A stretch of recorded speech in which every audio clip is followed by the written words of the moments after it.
the last phrase in that song.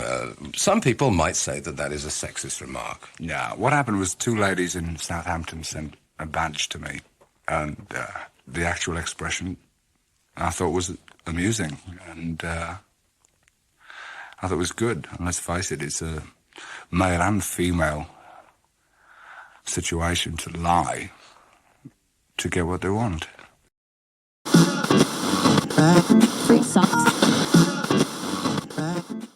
And that's called Hot Stuff. It's from the album called Come and Get It, which is the latest Whitesnake album. Yet again, Mr. Coverdale, the artwork on the front of the album is superb. Who does your artwork? Well, the impetus is a woman, really. But it was done by a gentleman called Horton.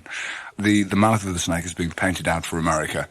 I can see why. The artwork is good on the album, and the music's good on the album. Thank you. I just get the feeling that it is more bluesy, yeah, well, which I love. Yeah, well, that's good, because that's the whole impetus of the band, you know, to be a progressive rhythm and blues band.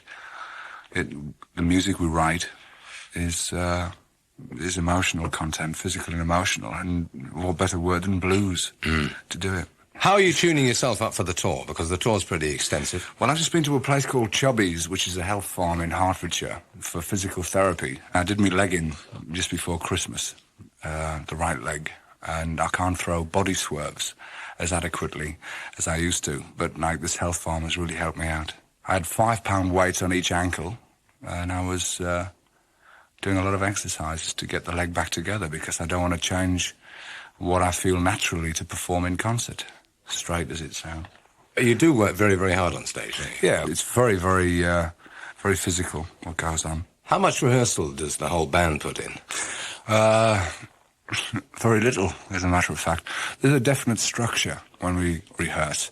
With previous people I've been involved with, there was, like, instrumentally so much opportunity to stretch out, which I think can become very boring for a member of the audience, even though they dig the band.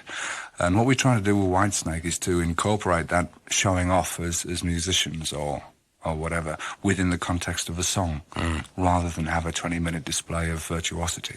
Here's the second track from the album, Would I Lie to You? That was called Would I Lie to You. It's from the album that's out by Whitesnake at the moment called Come and Get It. Now, the last phrase in that song, some people might say that that is a sexist remark. Yeah, what happened was two ladies in Southampton sent a badge to me, and the actual expression I thought was amusing, and I thought it was good. And let's face it, it's a male and female situation to lie to get what they want. It's a common human trait, and I think if you do it tongue-in-cheek, which is like a lot of the stuff I write with the band is tongue-in-cheek, like Lie Down, I Think I Love You. Mm-hmm. Are there any solo projects that any of the other members of the band are going to get into? Yeah, Bernie's doing a solo album now. Also, half my band have done some recording with Graham Bonnet. He's doing very well with Night Games and stuff, which features Cozy Powell and Jon Lord and Micky Moody and stuff. And I've written a song for Graham. Everybody's been really busy apart from me. I've been trying to get the leg back together. I had to cancel a European tour because the knee went. Painful, that is. Regardless of any scandal or gossip sheets, I did not go to lose weight because it was just the knee that went in. The knee, and only the knee. Yes. Any scandal in the rock and roll area at the moment? No, even though you've been sitting there in a wheelchair, as you tell me? No. Ray Coleman keeps trying to get me to write some kind of a day in the year of a rock star, something like that. I really don't believe that it's necessary to wash dirty laundry in public. I really don't, for financial gain or whatever. The kind of music that I write is very, very personal anyway, and people who take the time to listen to it can identify with it and utilise it within their lives. If you set yourself on a pedestal and say, watch me, I'm a rock and roll singer, or watch me, I'm a guitarist, then you set yourself up for that kind of barrage of abuse. The important thing in the final analysis, if kids dig what you're doing, we seem to be appealing, very fortunately, to an audience. Very solid audience, too.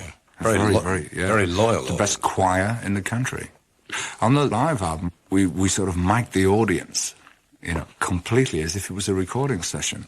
And we had to turn them down so much on the final mix of the live album, Live in the Heart of the City, because it was just more overpowering than the band. Hit and Run. Why don't you describe the song to us? Hit and Run is like a rebellion against all this male chauvinist pig nonsense that I've been smitten with. Not a duff track on the album.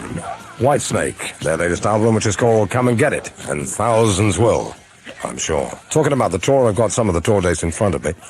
They start their European leg of the tour in Geneva on April the 21st, if you fancy flying out there to see them. And then they kick off in the United Kingdom on the 15th of May at Deeside.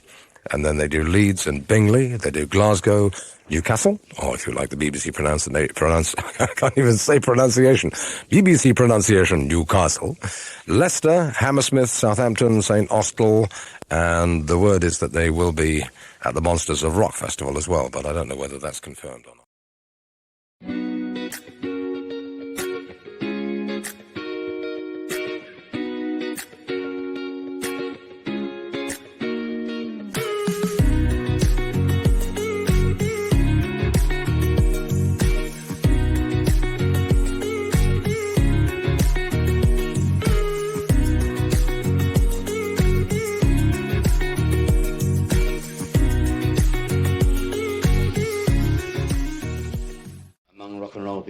To the point where I don't want to be...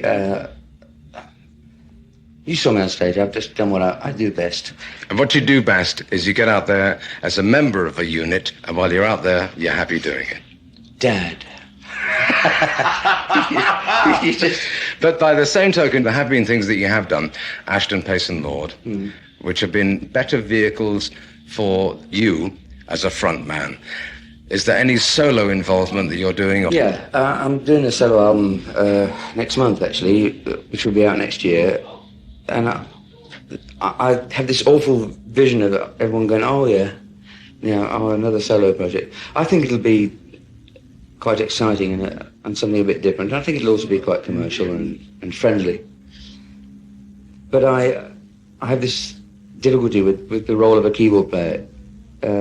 Because most keyboard players are trained musicians, which is neither here nor there, but they are. So they've got this technique at their disposal, which we tend to want to push down the throat of the public rather than as a guitarist or a bass player or a drummer or a singer who are perhaps less technically trained, do it from their heart and from their feeling. A lot of keyboard players tend to say, well, I've got this technique, why don't the hell I use it? Let's fling it at everybody, See, I can play Bach, I can play Beethoven. Look at me. And that's been always the problem, I think, with the keyboard player. He's got this schizophrenic role of being asked occasionally, to fling in a solo, which has got to be sort of stunningly brilliant at a moment's notice. And yet at the same time to provide this very clever bit of background work within the band. I've gone through this every night of my life when I have one of those awake nights when you can't sleep. I'm thinking, what am I supposed to be doing? Who am I? What kind of a keyboard player am I? And the last 3 years I've been voted very high in the polls.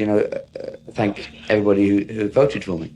So obviously they must think what I'm doing is right. The problem is not their problem; it's my problem. I don't know what the heck I'm supposed to be doing.